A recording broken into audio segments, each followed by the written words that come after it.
박사님 안녕하세요. 안녕하세요. 예. 저희가 지난 영상에서는 교육에 대한 얘기를 좀 나눠봤는데요. 교육 얘기에 이어서 좀 재밌는 얘기를 한번 해볼까 해서 최근에 또 막 여러 가지로 이 연예계를 또 뜨겁게 하고 있는 키워드가 하나가 있습니다. 어, 그게 뭐냐면 이제 학교 폭력인데요. 학교 폭력. 예. 음, 이제 워낙 뭐 학교에서는 당연히 그런 일들이 뭐 벌어지잖아요. 근데 이제 그게 지금까지는 묻혀왔었다면 요 근래 몇 년 동안은 끊임없이 이슈가 되는 하나의 키워드였던 것 같아요. 그래서 오늘은 학교 폭력에 대한 얘기를 좀 중심으로 해볼까 합니다.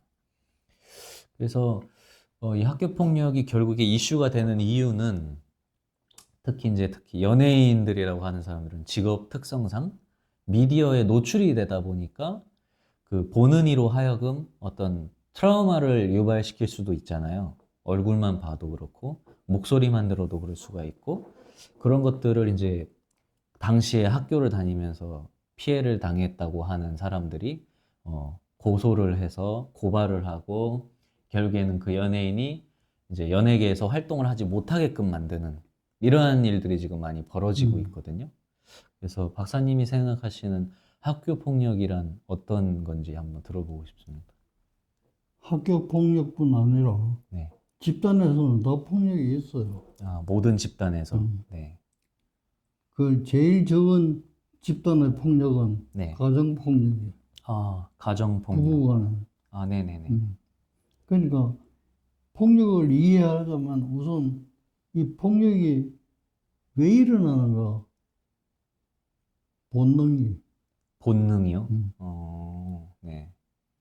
그 사람이 갖고 있는 걸 이제 연구를 해보니까 네. 겉으로 나타나지는 않지만 본능적으로 갖고 있는 것이 본능이라는 말은 이제 하면 동물들한테 본능이라는 말을 써. 그거하고 이제 차별을 하기 위해서 네. 이제 본능이라는 말을 쓰지 않고 네. 뭐 충동이라든지 뭐 다른 말로 써요. 네. 다른 말로 쓰지만은 본능이라. 본능이죠. 네. 근데 그 본능을 가설적으로 연구를 한 것 중에 가장 많이 받아들여지는 것이 이제 프로이드가 연구한 그 리비도라는 네. 본능이야. 네네. 리비도. 그 리비도라는 건 하나는 성적인 욕구고 네. 다른 하나는 공격적인 욕구야. 네. 그 공격적인 욕구라는 것이 폭력이에요. 네. 그래서 아주 압축해서 생각하자면 인간은 성적 본능과 폭력적인 본능을 갖고 있다. 기본적으로. 음. 네. 이렇게 얘기할 수가 있어. 네. 그러면 동물은 없느냐? 동물도 똑같아. 똑같은데 사람들이 동물하고 똑같다 하면 구분 짓기 위해서. 네. 욕이 되는 것 같아서 네. 이걸 이제 바꾸려고 노력을 많이 하지. 그래서 이제 충동이라는 말 같은 것도 쓰고. 네. 그런데 내가 보기엔 그건 동물이나 지금이나 같아요. 네. 같다는 걸 이제 무의식 중에 나타내는 게 뭐냐면 축구 시합 같은 걸 이제 중계하는 걸 이래 들어보면 해설하는 사람이 있죠. 네. 해설하는 사람이 이런 말을 하더라고. 예를 들면 뭐 손흥민이가 차서 골이 냈다 이러면 손흥민은 동물적인 감각을 갖고 골인 시켰다. 이 동물적인 감각하는 게 뭐예요? 본능적인 감각. 네. 이건 내가 열에 차야 되겠다 생각하고 차는 게 아니라 네네. 골이 오니까 딱 건드리는 게 그게 그냥 본능적인 본능적으로 거예요. 나가는. 그러니까 표현을 그렇게 하는 거예요. 이 본능적인 감각이 굉장히 발달이 돼 있어가지고 골인을 시켰다. 네. 이것이 동물이나 사람이나 본능이라는 점에서는 같다는 거예요. 그렇군요. 그러면 결국에는 이게 괴롭히고 싶어서 괴롭혔다기보다는 그럼 이게 어떻게 표현을 할 수가 있죠? 본능을 네. 사회가 금기시하기 때문에 그게 수능에서 자제하는 사람하고 그럼에도 불구하고 내가 피해를 입더라도 폭력을 행사하는 사람하고 차이는 그거예요. 수능하는 사람은 좋은 시민이고 폭력을 쓰는 사람은 범죄자고 그렇게 구분이 되는 거예요. 네. 그러니까 신선생이나 나나 남을 뭐 때려본 적은 없으니까 비폭력적인 사람이다. 아니, 폭력적인 사람인데 그 폭력을 사회 법규에 맞추기 위해서 내가 억누르는. 자제를 한다. 네. 이렇게 표현해야 돼.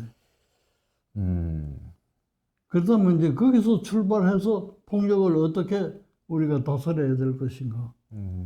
를 생각하면은 해법이 많이 나와요. 나오는데 폭력은 무조건 나쁜 거다. 그러니까 징역을 살려야 된다.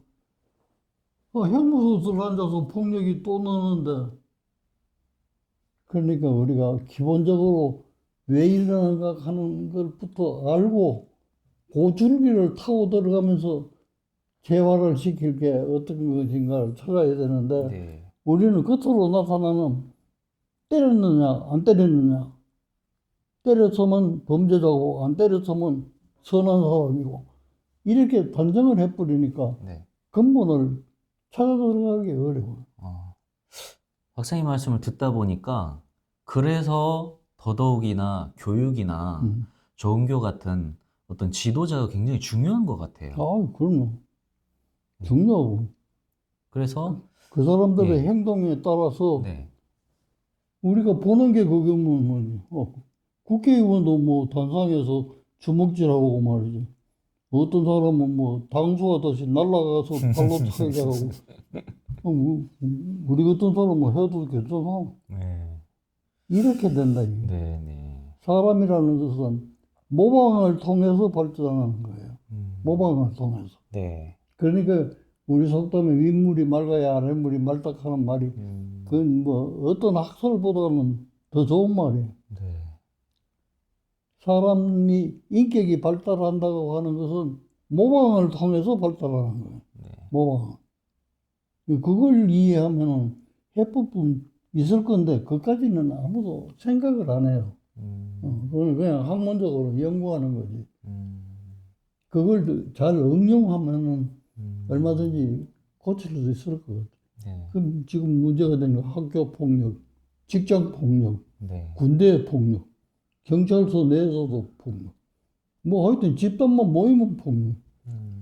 그러니까 이제 국가에서 대처하는 게 상담원을 많이 길러가지고 그런 게 있으면 그 강제로 상담받아라. 네. 그렇게 그래서 상담받아가 일차원적으로. 훨씬 나을 거거든. 그렇죠. 그래서 제발 그런 이제 입법하는 사람이나 정책을 위반하는 사람들이 그런 깊은 지식을 갖고 어떻게 우리 민족을 선도해야 되겠는가. 이걸 그렇죠. 근원적으로 연구해야 돼. 네. 근원적으로 연구하지 않고 그냥 표제적으로 때리는 사람이 있으니까 안 때리는 법을 만들어야 된다. 그럼 법을 만들지. 그럼 때리는 건 선생이 매를 들어도 이건 폭력이다. 이래 버리니까 선생님 할 거 뭐 있어.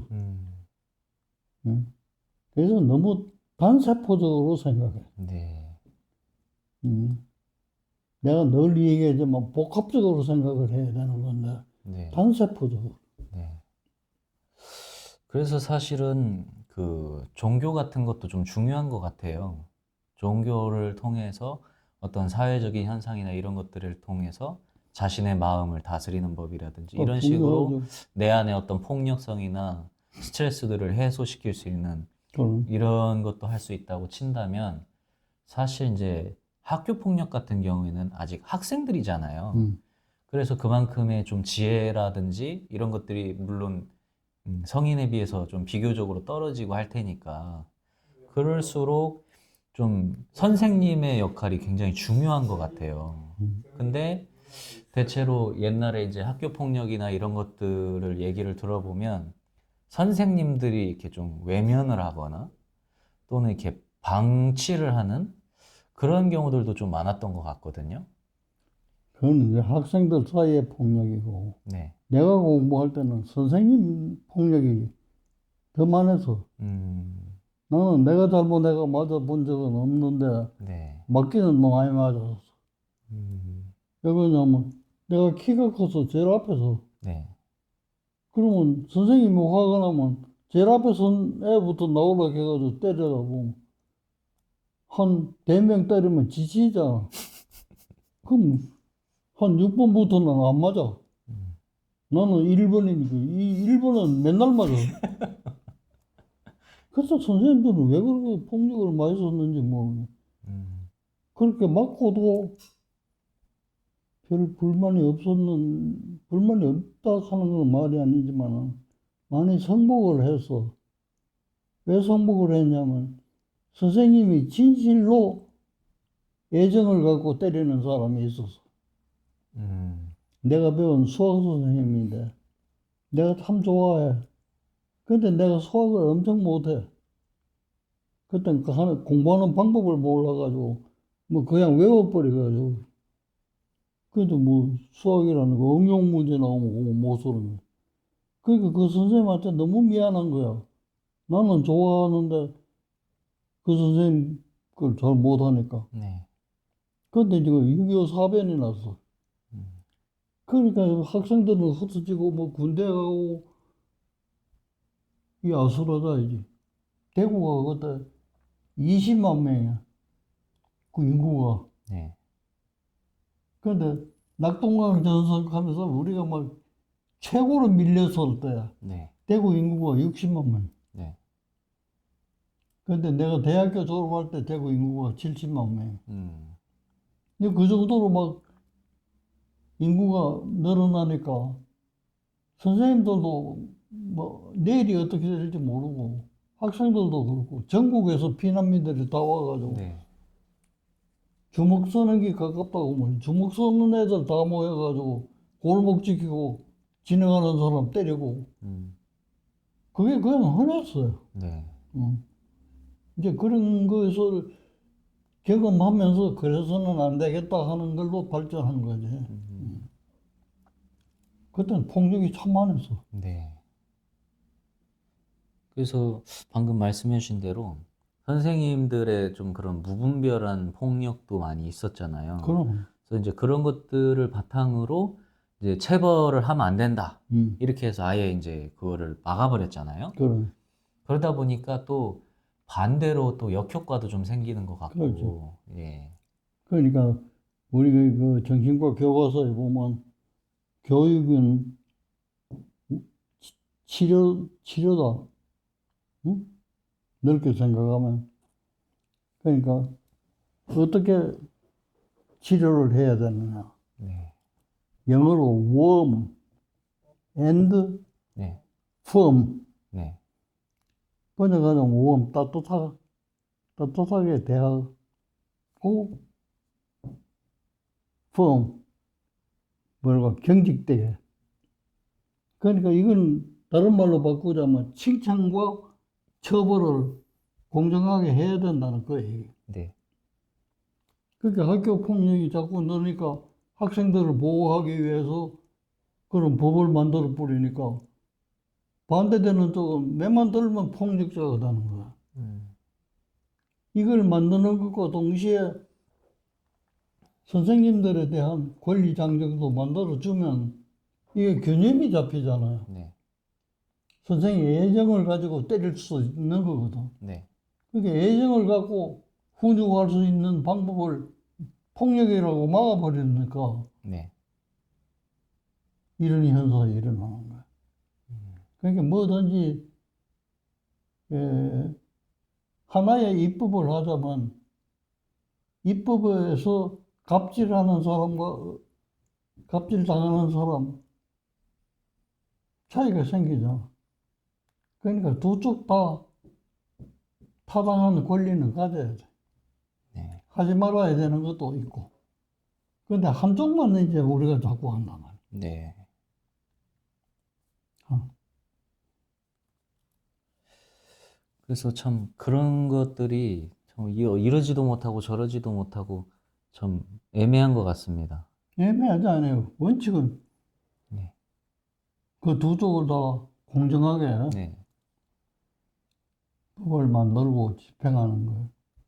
태도가 문제인데, 이건 영국에서 있었던 일인데, 어, 학교 선생님이 네. 숙제를 안 해왔다고 매를 들었어. 그래, 때렸잖아. 네. 선생님이 폭력이라고 고소를 했어. 네. 오래돼서. 내가 이 과자 공부할 때 그때 나왔던 에피소드인데. 네. 그럼 우리나라 같으면 어떻게 하겠어요? 때리는 사람 무슨 잡아여야지. 네. 그 영국이라는 게 선진국이라는 게 그런 점이야. 영국의 나쁜 점도 많지만은 네. 선진성이 그런 거예요.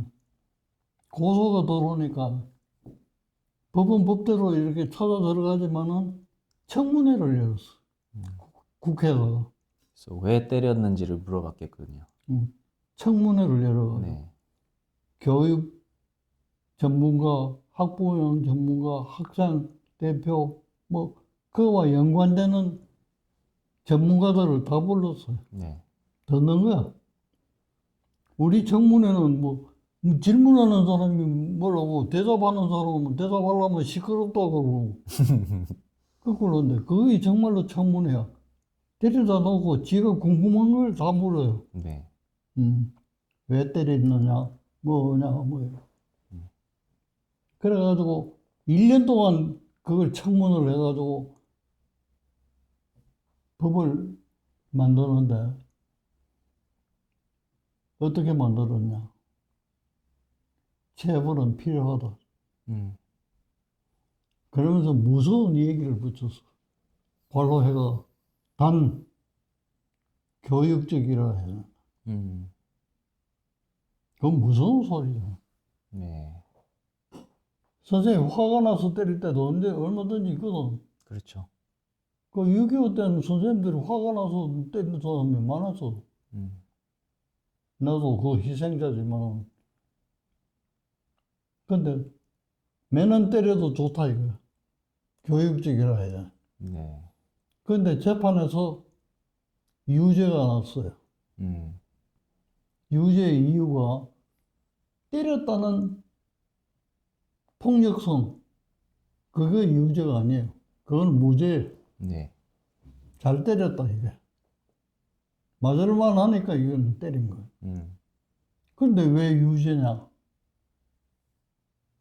매를 든 도구가 네. 성도착증 환자들이 쓰는 그 도구를 가지고 때렸다는 거야. 그러니까 그 도구가 비교육적인 거예요. 저 얼마나 합리적이야. 난 뭐 반했어. 저렇게 해야 된다. 근데 우린 그게 아니잖아. 때렸나, 맞았냐. 그러니까 뭐 조금이라도 일부러 맞았다고 막. 그러니까 유명한 사람일수록 그러면 창피하니까 또 이제 뭐 불법적인 방법으로 뭐 하고. 그러다가 사계가 떨어지고 그런 거예요. 그래서 우리도 좀 깊이 그렇게 생각하는 네. 입법이 좀 있었으면 좋겠고. 네. 내가 어릴 때 본 거는 그 할아버지 외가에 가면 할아버지가 사랑방에 이제 내 또래 사촌들이 많거든. 그 뭐 잘못하면 매를 들 때가 있어요. 네. 그 매는 보면 한 가지가 아니라 세트로 돼 있어. 네. 내가 그거 본 게 있어. 좀 굵은 거 있고, 좀 가는 거 있고, 여기 한 대여섯 가지 돼. 그러니까 얘를 훈육하는데 필요한 만큼의 크기, 그걸 생각해서 골라가지고 매를 때리는 거야. 그 얼마나 교육적이에요. 네. 근데 요새는 뭐, 때렸다 하면 몽둥이고, 뭐, 주먹이고, 칼이고, 뭐, 음, 난장판이야. 네. 그래서 늘 내가 얘기하지만은 종합적으로 좀 생각하자 이게. 근데 그게 참 잘 안 되는 것 같아요. 잘 안 되니까 이제 내가 자꾸 얘기하는 거지. 잘 될 것 같으면 뭐 얘기할 거 어디 있어. 잘 안 되니까 이런 점이 있으니까 네, 우리 의식을 좀 바꿔서 노력을 해봅시다. 네, 이렇게 이제 동의를 구하려고 그 듣는 사람 중에는 저 늙은 사람 나와가지고 헛소리 많이 하는구나. 이래서 생각할 수도 있어요. 네. 응. 그래서 박사님, 지금 이제 학교 폭력 얘기를 하면서 지금 이제 뭐 선생님 위주로 많이 얘기를 나눠봤는데요. 다음 영상에서는 이제 학생들의 학교 폭력에 대한 내용으로 한번 이야기를 나누도록 그럽시다. 하겠습니다.